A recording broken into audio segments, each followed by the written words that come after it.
డబ్బుల కోసం అడ్డదారుల్లో వెళ్లడం కొత్తేవి కాదు. మందిని ముంచి సంపాదించాలి అనుకోవడం చాలా మంది చేసేదే. అమాయకులను బురిడి కొట్టించి అందిన కాడికి దండుకోవడం మన దగ్గర చాలా సాధారణ విషయం అయిపోయింది.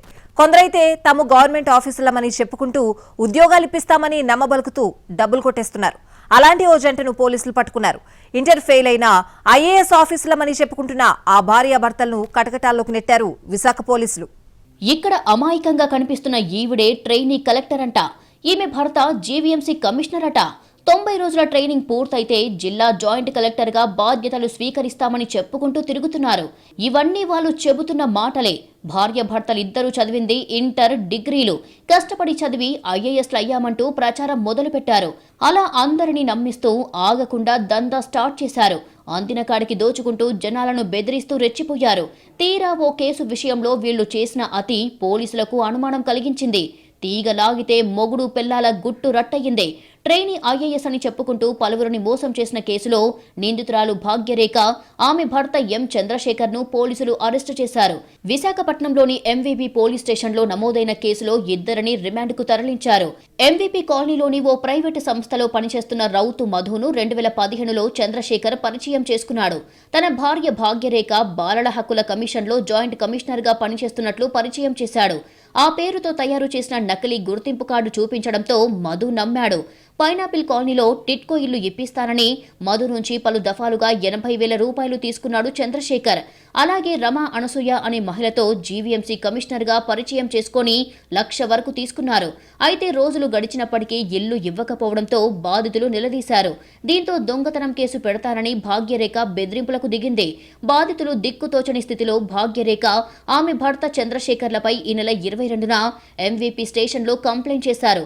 దర్యాప్తులో పోలీసులు భాగ్యరేఖ నకిలీ ఐఏఎస్ గా గుర్తించారు. తమపై పోలీసులకు కంప్లైంట్ అందిందని తెలియగానే భార్యాభర్తలు పరారయ్యారు. భాగ్యరేఖ గతంలో ఇలాగే 3వ పట్టణ పోలీస్ స్టేషన్ కంచరపాలెం పరిధిలో కూడా పలువురిని మోసం చేసినట్లు కేసులు నమోదయ్యాయి. వారిని పట్టుకోవడానికి స్పెషల్ టీమ్స్ ఏర్పాటు చేశారు పోలీసులు. ఈ నెల 24న ఒంగోలు ప్రాంతంలో భాగ్యరేఖ, చంద్రశేఖర్లను అదుపులోకి తీసుకున్నారు విశాఖ పోలీసులు. వారిని విశాఖపట్నం తీసుకొచ్చే క్రమంలో అనకాపల్లి దగ్గర యాక్సిడెంట్ జరిగింది. ఆ కారులోనే ఎస్ఐ నాయుడు ప్రయాణించినట్లు తెలుస్తోంది. కారు నడుపుతున్న చంద్రశేఖర్ తప్పించుకోవాలి అనే ఉద్దేశంతో ప్రమాదానికి గురి చేసినట్లు పోలీసులు అనుమానిస్తున్నారు. ఈ ప్రమాదంలో ఎస్ఐ నాయుడుతో పాటు నిందితురాలు భాగ్యరేఖ కుమార్తెకు స్వల్ప గాయాలయ్యాయి. అమ్మాయి ఫోన్ నంబర్ మాకు దొరికింది. నేను చాలాసార్లు ట్రై చేశాను. అమ్మాయి నాతో మాట్లాడలేదు. అమ్మాయి హస్బెండ్తో కూడా మాట్లాడడానికి ప్రయత్నం చేశాను. అది కూడా కాలేదు. తర్వాత మా డీసీపీ గారికి ఈ విషయంలో నిజంగా ఏం జరిగింది ఛేదించండి అని చెప్పడం జరిగింది.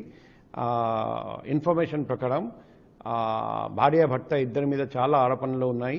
ఇంతకుముందు కూడా చాలామంది మోసపోయారు. చాలామంది కంప్లైంట్ ఇచ్చారు. చాలామంది కంప్లైంట్ ఇవ్వడానికి సిద్ధంగా ఉన్నారు. భాగ్యరేఖ డ్రామా క్వీన్.